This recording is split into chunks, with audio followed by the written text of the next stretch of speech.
Sinbad the Sailor, the fourth voyage.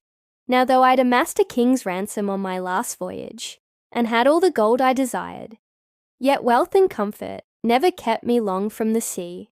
So again I gathered a fine ship, and many companions, and set sail, dreaming of even greater fortune.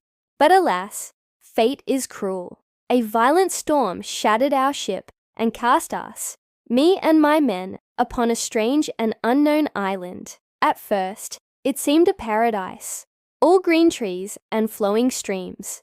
But soon we discovered a dark and ominous cave, and within that cave, we met our doom. For out of the shadows stepped a hideous giant, towering over us like a mountain.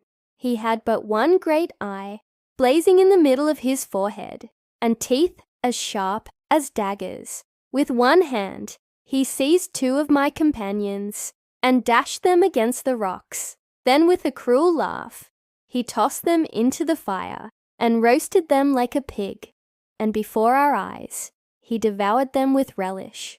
We trembled in terror, trapped in his lair, knowing that next he would eat us alive.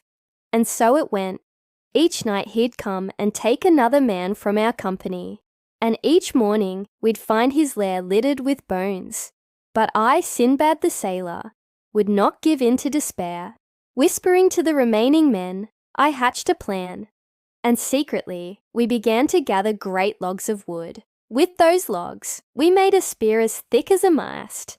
Then we crept into the giant's lair and heated the spear in the fire until it glowed red hot. And that night, while the giant slept, snoring like thunder, we drove the spear deep into his single eye.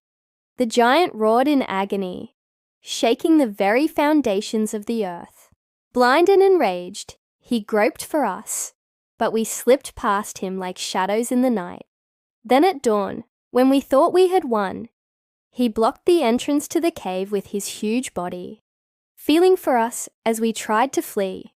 But I remembered that the giant had a great flock of rams, and so I said to the men, "Hasten, my friends, and cling to the bellies of the first rams you see." And so we did.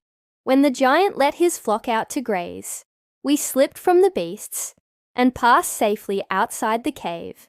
Then with haste, we ran to the shore, where by some miracle we found a small boat. Pushing into the waves, we left that cursed island behind us and eventually reached the city of Baghdad. Though many lives were lost, I returned once more to Baghdad, richer in treasure than ever before, but burdened with the memories of that terrible giant. And now, having heard my tale, you must dive down into part 5. So thanks for watching.